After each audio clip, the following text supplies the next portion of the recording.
Most people think high performance issues are skill problems. In reality, they're identity problems. Today's guest helps high performers reprogram the subconscious patterns that keep them stuck, and the parallels to business and real estate are striking.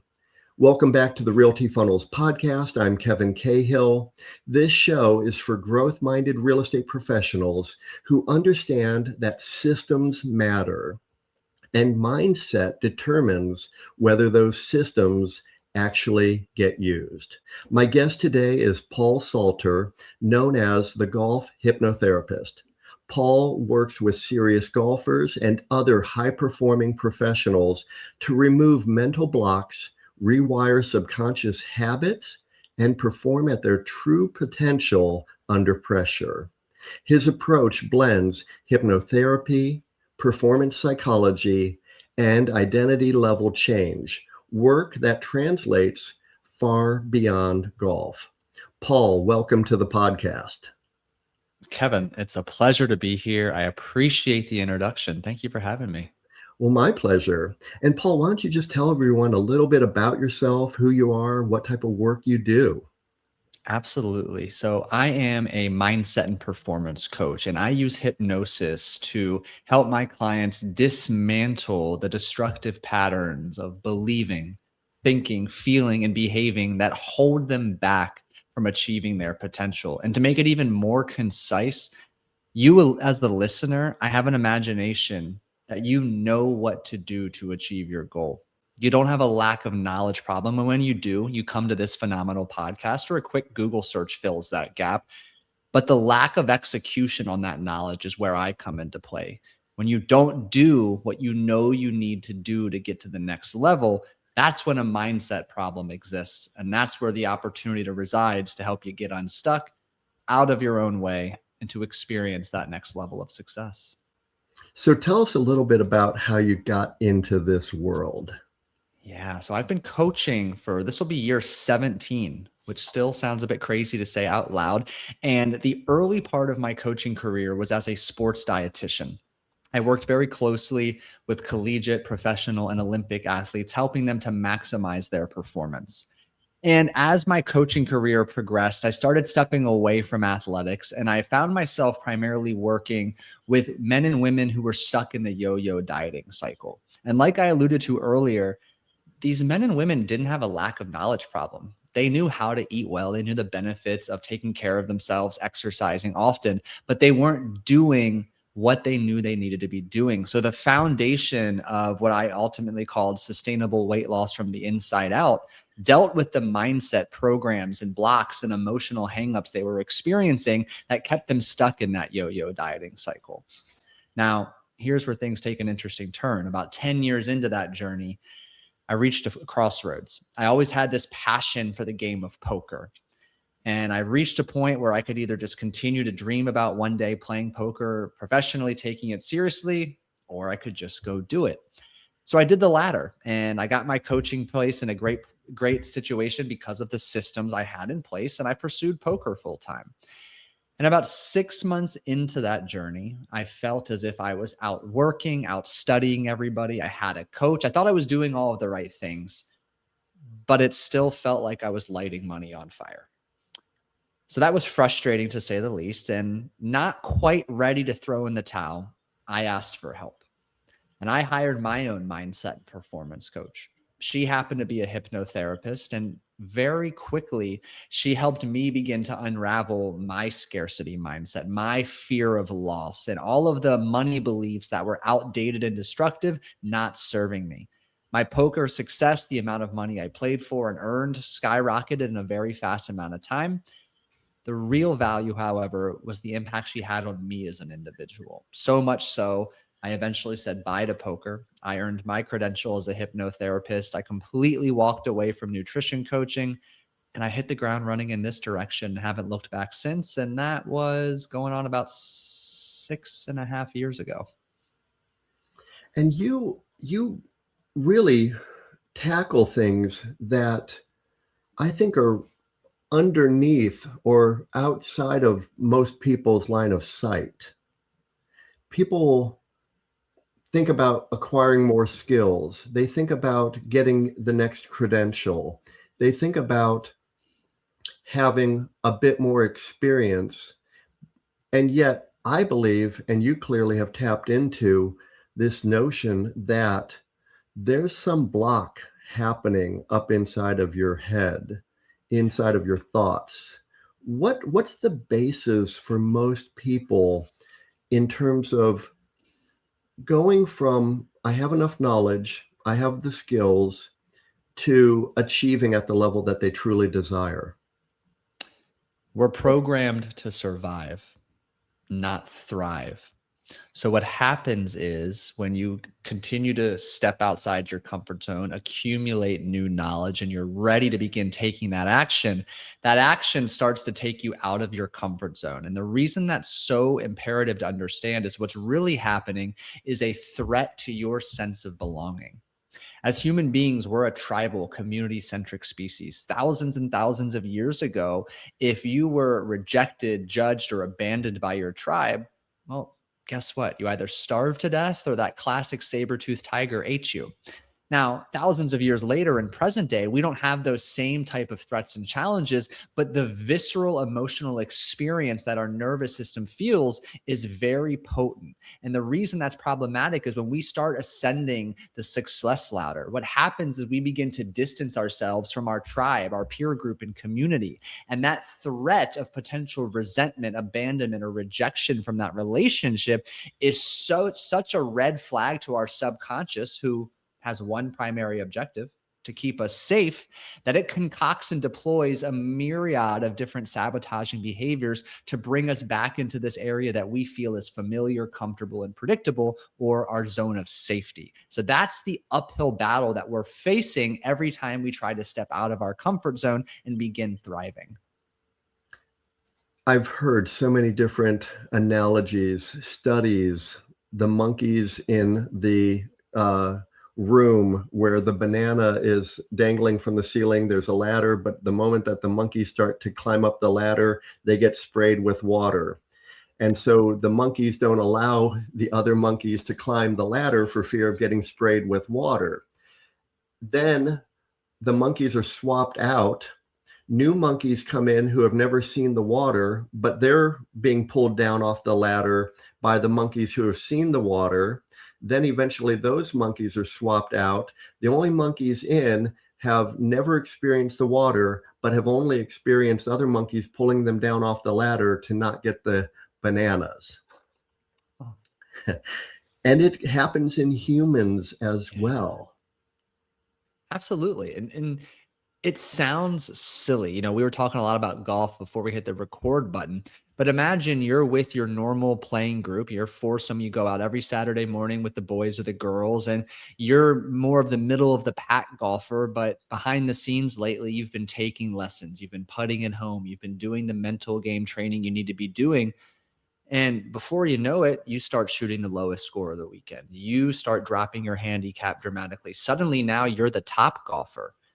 Your peers might resent you. They might joke with you, but you might suddenly take on more attention, more pressure, more expectation. And that burden might feel so uncomfortable or unsafe. Well, suddenly you stop your lessons. You stop practicing as much. You pretend not to care, and you regress to where you felt comfortable, which was being a middle of the pack golfer, or that was your identity. How do, as a coach, how do you help people get to that next level mentally? Because I would imagine that they have to get there mentally before they can actually get there in reality. Yeah, we got to begin identifying what are the core beliefs, behaviors, ways of thinking and feeling that are standing in your way. So let's use real estate, for example. You have a new agent, maybe he or she is a few years into the game. They're really beginning to find their footing. And, they've taken home a couple six figures the past few years. They've got their sights set on that seven-figure threshold in the upcoming year.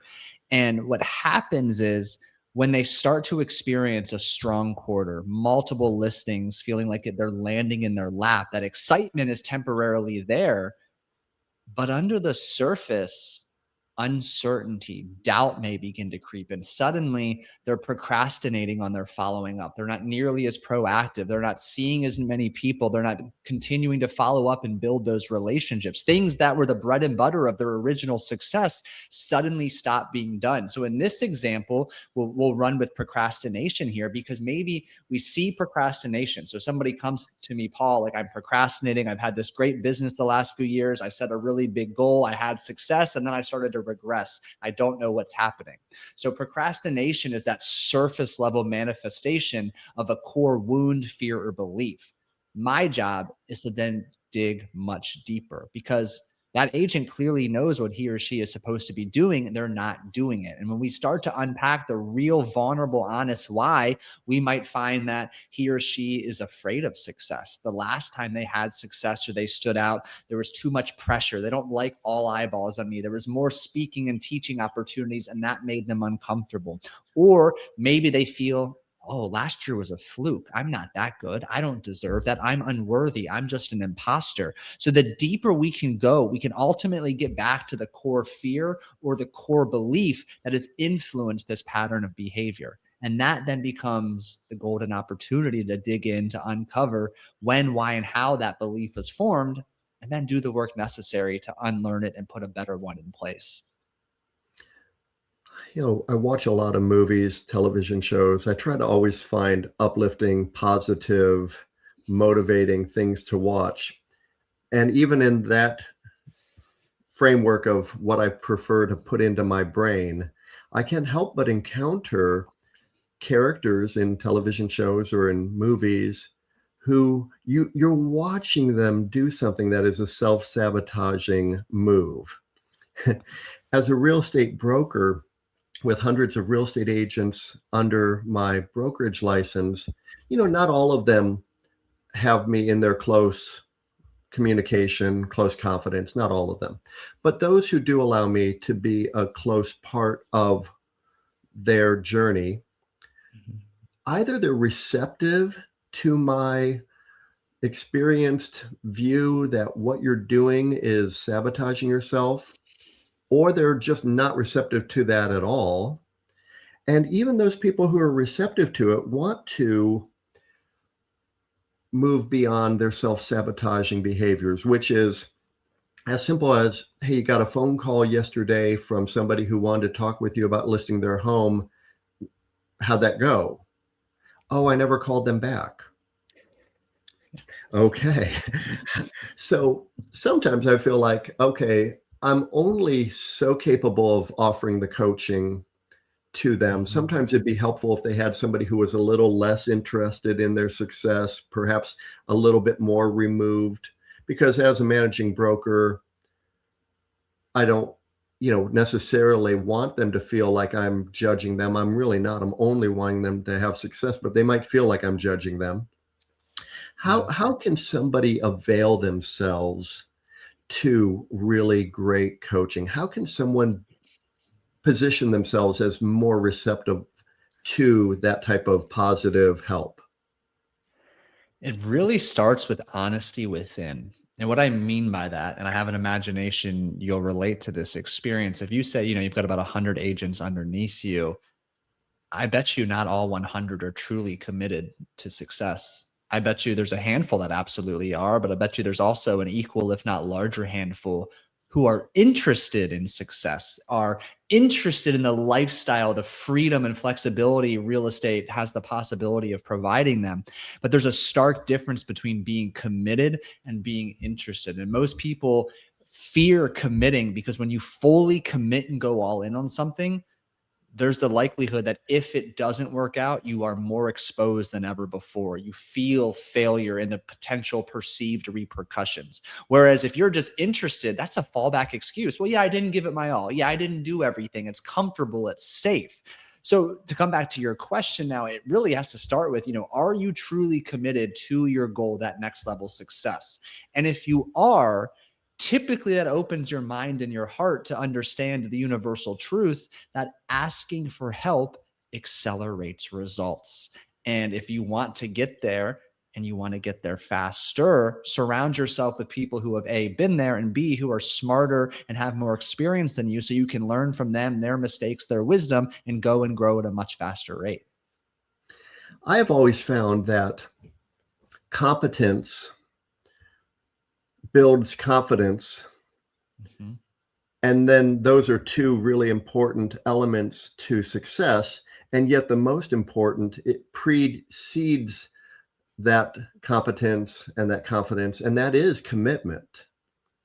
The notion that, we're going to take the island, we're burning the ships, Yes. that there is no other path. And I've had so many real estate agents who, when the market is blowing and going, it looks like they're huge successes. And then the market shifts, and all of a sudden, I think that the funny little phrase is, a high tide lifts all ships, and a low tide exposes who's naked. And when the real estate market shifts, and it always does, the people who have the underlying commitment, and then from there they have the competence and the confidence, and then they take the action that they need to take every day, they're going to thrive. And yet the others, they just become exposed, as you say, and that can be a bit nerve-wracking if they haven't fully committed. I love that you said that. And I think there's another C, since we clearly love our alliteration and acronyms here, before commitment. That's clarity. And that comes back to, am I clear on what I want? Most people know what they don't want. They don't spend enough time getting clear on what they do want. And if they do feel they understand and know what they want, most people still actually want something that somebody else wants for them. Mom, dad, a friend, a significant other. So many people play small and don't take the courageous step to honestly own and admit what it is they desire. But when you do that, that's empowering in and of itself. That makes the commitment much easier. And then you can do the work to strengthen the confidence and the confidence as well. But you've got to be clear on what you want, where you want to go, and have the right reasons behind it. Because you've seen it way more than I have. The uncommitted, uncertain agent who shows up, kind of sort of wants to be there depending on maybe the market, they're not going to have success. They're actually probably more problematic and challenging to work with because you end up wanting it more than they do. Oh, that's the worst, is when I'm the most committed person in the situation. And the same is true for home sellers and home buyers. I can't tell you how many times I've been negotiating on behalf of a home seller or a home buyer, and we're working with the other party to the transaction. And I'm structuring the deal to be as certain to close as possible. There are, all sorts of contingencies and considerations that I can't control. However, what I can control, I'm doing the very best I can to make it that if everybody's on board, this has a very high likelihood of closing. And then all of a sudden I realize I'm the most committed person here.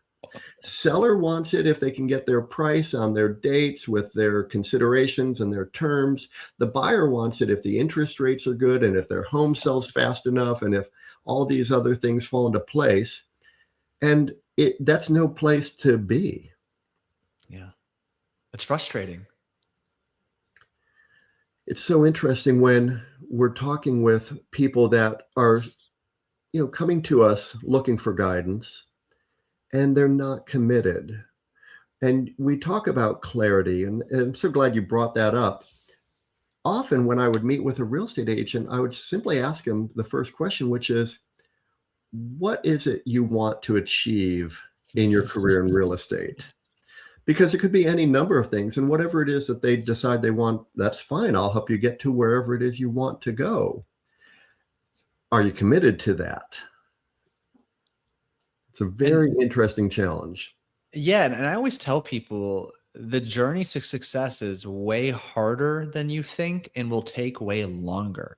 Yet when you accept that, it becomes easier. And those aren't my lines. I believe I might have heard those from Alex Hormozy or someone in that space. But It's so true. Once you set expectation more appropriately, you're on board. I tell people all the time, my clients in particular, when there's a gap between expectation and reality, that's what invites in the doubt, the uncertainty, the second guessing, and all of those emotions weigh you down from taking the action you need to be taking to achieve your goal. And it also allows you to be distractible. I mean, all of a sudden, Mm, some other interesting possibility comes up. Hey, real estate agent, maybe you want to join my team. Or, hey, mm. you're an interesting, good real estate agent, but have you ever thought about mortgage lending? Or maybe you should join us here at the title company. Or, and then all of a sudden, they don't know what they're actually trying to accomplish. Shiny object syndrome.